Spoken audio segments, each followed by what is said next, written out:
Mesdames, Messieurs, chers abonnés et futurs abonnés, chers frères et sœurs, bonsoir. Au cours des derniers mois, nous avons lu en ligne et sur papier et nous avons recueilli de nombreux témoignages et plaintes des Africains, Camerounais, Ivoiriens, Sénégalais, Sud-Africains, Kenyans, etc., qui ont voulu immigrer au Canada et qui ont été arnaqués ou alors leur procédure est trop lente ou bien n'a jamais abouti.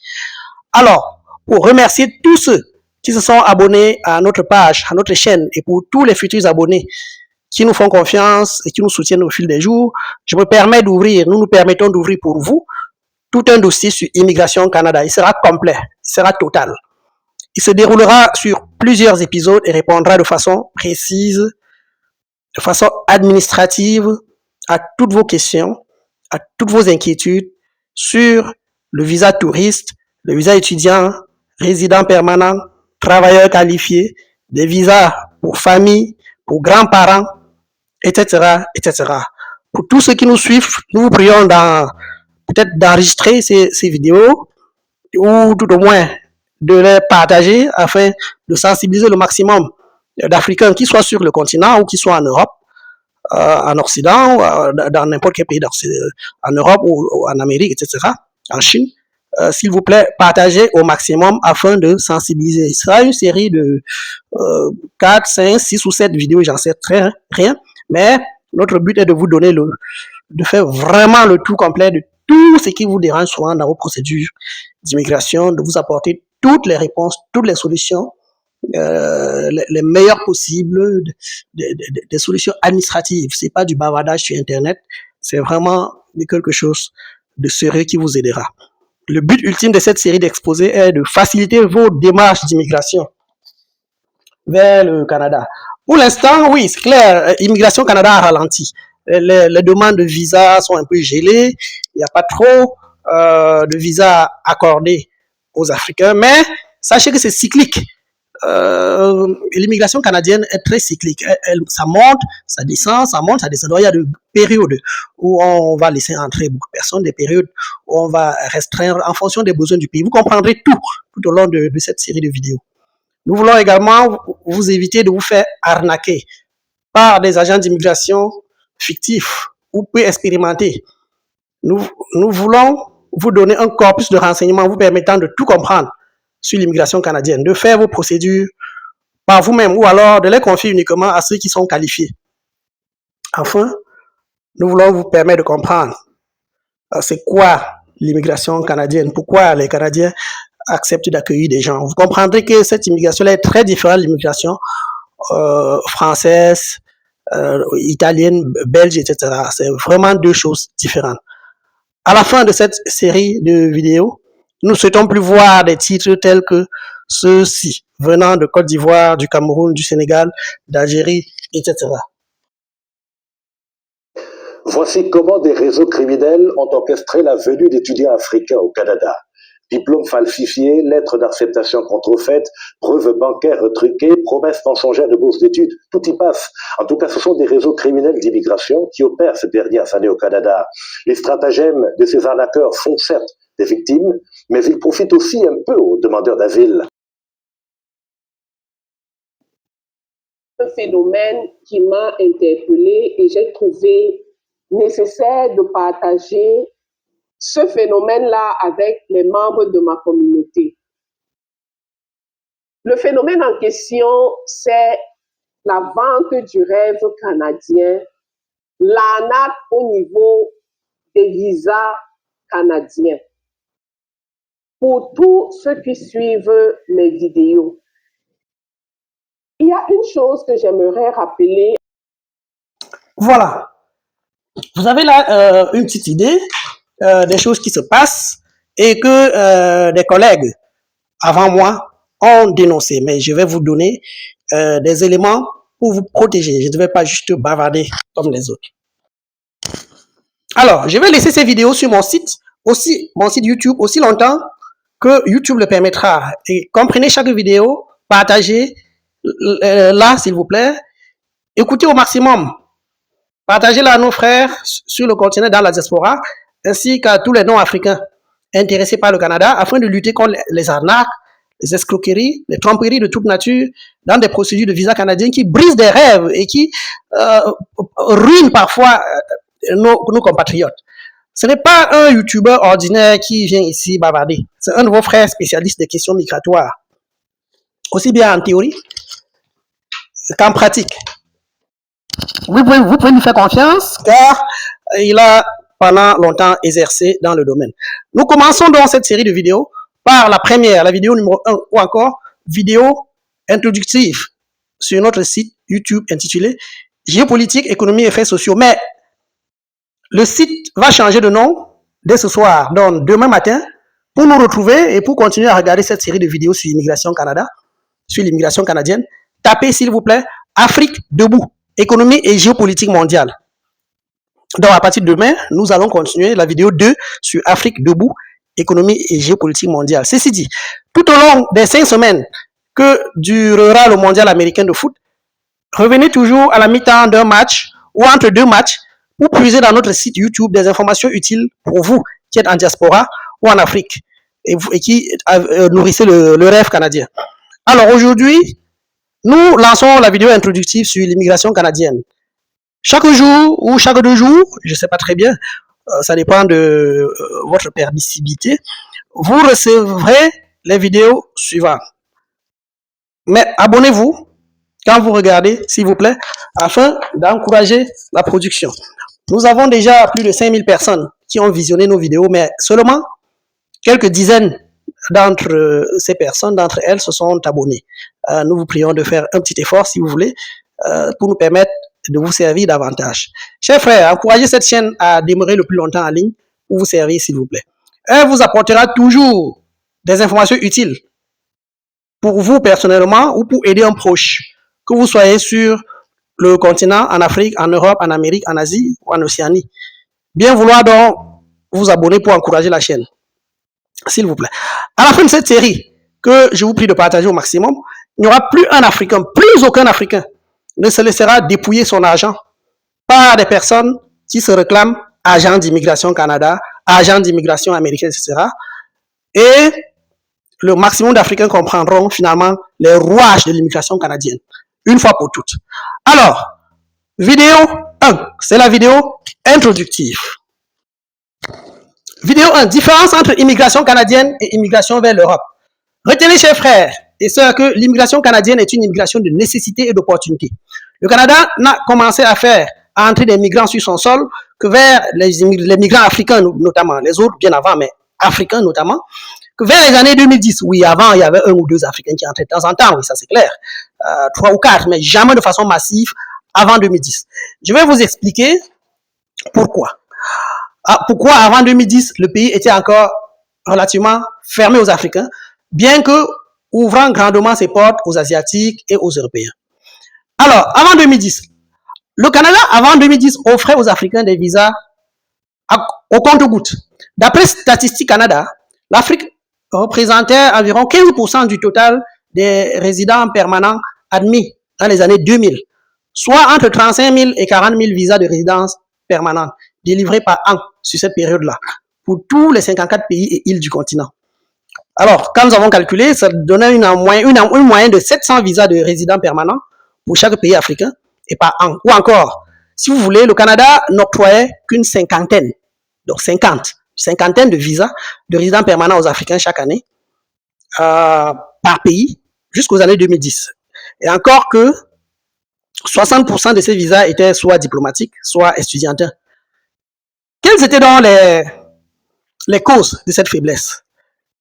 D'abord, le gouvernement canadien avait expressément verrouillé ses portes à l'encontre des Africains, par frilosité, oui, par peur, si vous voulez, vis-à-vis des Africains qu'ils ne maîtrisaient pas, qu'ils ne connaissaient pas. De deux, le Canada lui-même avait une présence diplomatique très limitée sur le continent. Cela veut dire que même si vous vouliez demander un visa canadien au cours avant les années 2010, ben vous ne saviez pas où aller. Les ambassades canadiennes ne couraient pas les rues comme les ambassades françaises ou américaines. Vous pouviez parcourir des capitales comme Brazzaville, Kinshasa, Yaoundé, Abidjan, etc. Ben, il vous était difficile de trouver une représentation diplomatique canadienne. De trois, le Canada appliquait une politique d'évaluation des risques très sévère pour toute personne voulant s'établir sur son sol.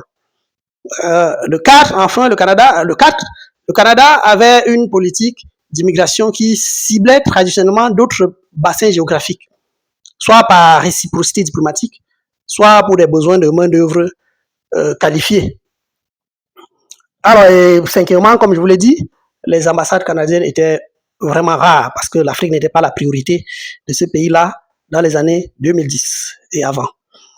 Tout ceci explique pourquoi il n'était même pas possible pour de nombreux Africains de trouver un bureau officiel canadien ou poser une demande de visa dans les années 2000.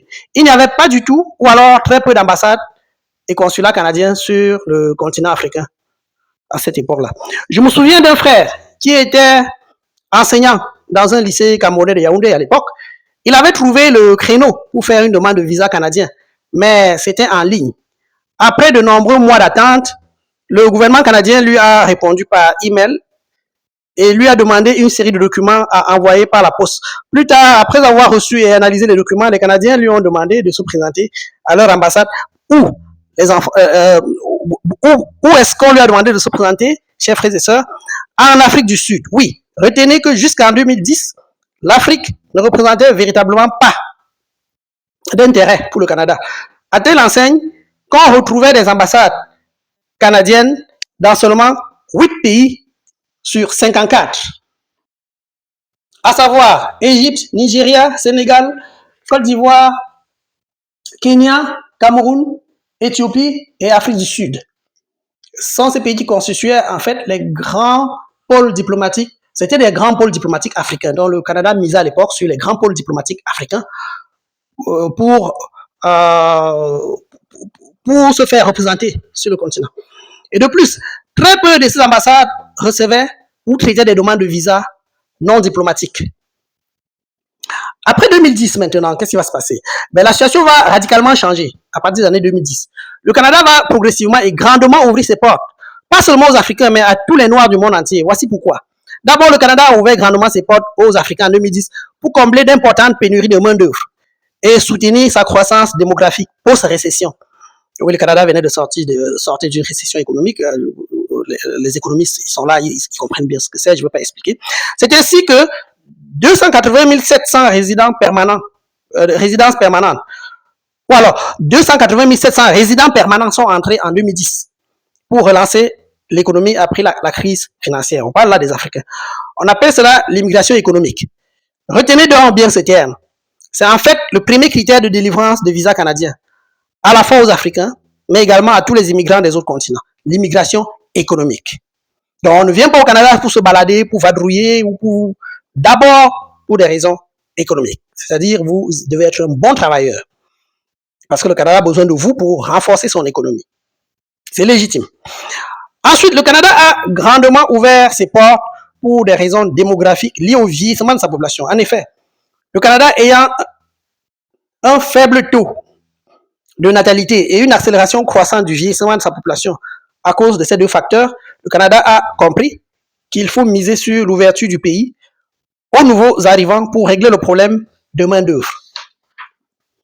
Un autre facteur qui a favorisé l'ouverture des portes du Canada aux Africains, notamment francophones, c'est la présence de la seule province francophone du Canada appelée Québec. Oui, pour maintenir le poids démographique des francophones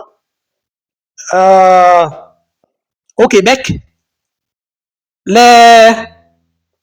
dans ceux qui parlent français au Québec, mais aussi un peu dans les autres provinces, alors les bassins de l'Afrique de l'Ouest du Nord, les bassins de l'Afrique de l'Ouest, les bassins de l'Afrique du Nord, du Maroc, Nigeria, etc., sont devenus des priorités pour le gouvernement canadien.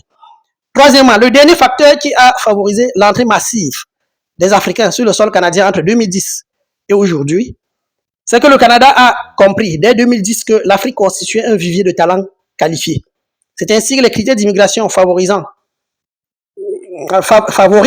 dès cet instant-là les candidats éduqués et qualifiés venant d'Afrique. Mais en plus de ces facteurs objectifs, on note un facteur clé qui a déclenché tout le processus d'entrée massive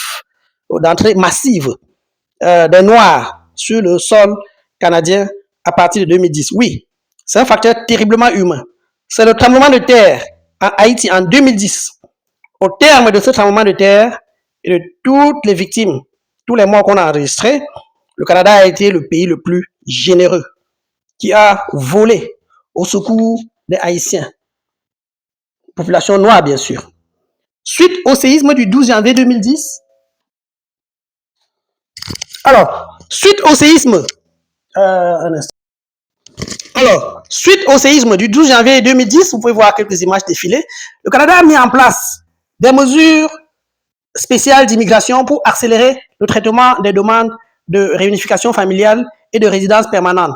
Plus de 3600 résidents permanents et des milliers de visas temporaires ont été approuvés cette année-là pour les Haïtiens. Pour confirmer sa réputation naissante de pays d'accueil aux yeux du monde en 2010, le Canada a procédé avec une vitesse hors de commun à, premièrement, l'accélération des dossiers. Il a notamment priorisé et accéléré le traitement des demandes de parrainage et d'immigration pour les Haïtiens ayant de la famille au Canada. Ensuite, le Canada a mis sur pied un projet pilote d'adoption, accélérant ainsi le traitement des dossiers d'enfants haïtiens en cours d'adoption. Ensuite, séjour temporaire. Le gouvernement canadien a prolongé le séjour des Haïtiens qui étaient déjà sur son sol. Ensuite, demande d'asile. La Commission canadienne demande d'asile. La Commission canadienne qui s'occupe de ce volet, nous y reviendrons, a accordé un traitement prioritaire aux demandes d'asile présentées par les ressortissants haïtiens. Au terme de toutes ces mesures humanitaires, on a enregistré au 31 décembre 2010 plus de 3600 Haïtiens devenus résidents permanents contre quelques centaines auparavant. En outre, plus de 2500 visas des résidents temporaires et 600 permis de séjour ont été octroyés. Le deuxième pays ayant bénéficié de ces mesures exceptionnelles d'entrée au Canada et qui témoigne toujours de la qualité de l'hospitalité canadienne vis-à-vis des Noirs, c'est le Congo démocratique. En effet, la chute du régime de Mobutu Sese Seko lors de la première guerre du Congo, 1996 à 1997, et les soubresauts de la deuxième guerre du Congo, 1998-2002, ont provoqué d'importants flux de réfugiés, menant à une augmentation des demandes d'asile vers le Canada. Cette période a marqué les débuts de l'établissement d'une communauté congolaise significative au Canada. Ainsi, à l'orée des années 2000, de nombreux Congolais ont obtenu le statut de réfugiés au Québec. Puis, cette politique humaniste du gouvernement canadien s'est étendue au Grand Lac et a permis à l'entrée massive des Rwandais, mais surtout des Burundais au Canada.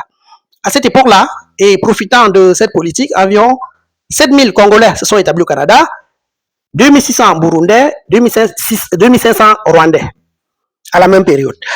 Le gros de tous ces migrants est dans la province du Québec. Je ne vous parle pas ici des portes du Canada qui ont été ouvertes aux Algériens, aux Tunisiens, au Nigeria, aux Nigérians, aux Afghans, à l'Ukraine, à l'Irak, à l'Iran également au cours des dernières années. Pas encore, peut-être qu'un jour nous en parlerons. On retient tout au terme de cette première capsule que, premièrement, en termes d'immigration humanitaire, le Canada demeure le premier et le plus grand pays qui accueille les réfugiés du monde entier. Ce qui signifie que dès aujourd'hui, c'est la première chose que vous retenez pour tous ceux qui regardent cette vidéo, dès aujourd'hui, quel que soit le pays dans lequel vous vous trouvez, je m'adresse surtout aux Africains, quel que soit le pays dans lequel vous vous trouvez, si vous êtes en détresse, sachez que si vous parvenez à joindre le Canada avec femmes et enfants, ou tout seul, et si vous êtes en capacité de démontrer que vous avez fui un danger réel, naturel ou humaniste, sachez que le gouvernement du Canada vous accueillera. Sachez donc que le gouvernement du Canada, dans ces conditions-là, vous accueillera et vous offrira l'asile. Mais le critère fondamental, c'est votre bonne foi. Car autant les Canadiens vous croiront tout de suite, autant ils feront volte-face et vous mettront en difficulté s'ils découvrent quelques années plus tard que vous aviez menti. Qu'est-ce que nous retenons également? Nous retenons que la différence entre l'immigration vers l'Occident, France, Belgique, Espagne, etc., et l'immigration vers le Canada, pour ce qui est notamment des critères de sélection, nous retenons que la générosité de la France, de l'Espagne, de la Belgique, etc., et des autres pays occidentaux envers l'Afrique est liée, cette générosité-là est liée à des compensations coloniales et à des tentatives non avouées de dépouiller l'Afrique de sa main-d'œuvre qualifiée et utile. En plus de faire du tape à l'œil inutile sur les plans culturels et sociaux, en fait, en effet, si l'on exclut la triste période de l'esclavage qui a été témoin de l'entrée des premiers nègres en France, en Espagne et dans de nombreux pays occidentaux, si on exclut cette période, les Noirs entrant en France entre 1955 et 1965 étaient d'abord des fils de chefs traditionnels et autres dociles laquais indigènes évoluaient en Afrique, qui avaient vendu des pans entiers du continent pour faire plaisir aux colons français, aux colons espagnols, aux colons britanniques, etc., etc. C'est leurs enfants qui ont été les premiers, après les esclaves, nos frères esclaves, c'est les enfants de ces laquais africains qui ont été les premiers à profiter de l'immigration occidentale, notamment française, espagnole, etc. Ce qui n'a jamais été le cas pour le Canada. Aucun fils de chef de village ou de haut fonctionnaire n'est privilégié pour avoir un visa canadien. Non, ce n'est pas vrai, c'est le mérite. Le Canada, c'est la compétence, c'est le mérite. Les visas français et européens seront par la suite, tout au long des décennies 70, 80 et 90, accordés à ce qu'ils ont appelé les plus intelligents, c'est-à-dire aux meilleurs élèves des primaires, des écoles de formation, des lycées, des universités, des meilleurs médecins africains. Un peu comme si ces personnels formés pour l'Afrique ne devaient pas servir sur leur propre continent, mais c'est comme si une fois qu'ils étaient formés et qu'ils étaient compétents, on découvrait tout de suite qu'ils ne sont bons que pour la France, la Belgique, l'Espagne, etc. Cette politique-là, le Canada l'a jamais appliquée. Le Canada n'a jamais essayé de vider le continent de ses braves têtes, de ses têtes les plus qualifiées. Le Canada vous ouvre l'opportunité de venir travailler, au contraire, s'il estime que vous pouvez apporter un plus à son économie, sans forcément savoir si vous êtes le meilleur en Afrique ou pas. Ce n'est pas ça le critère de base.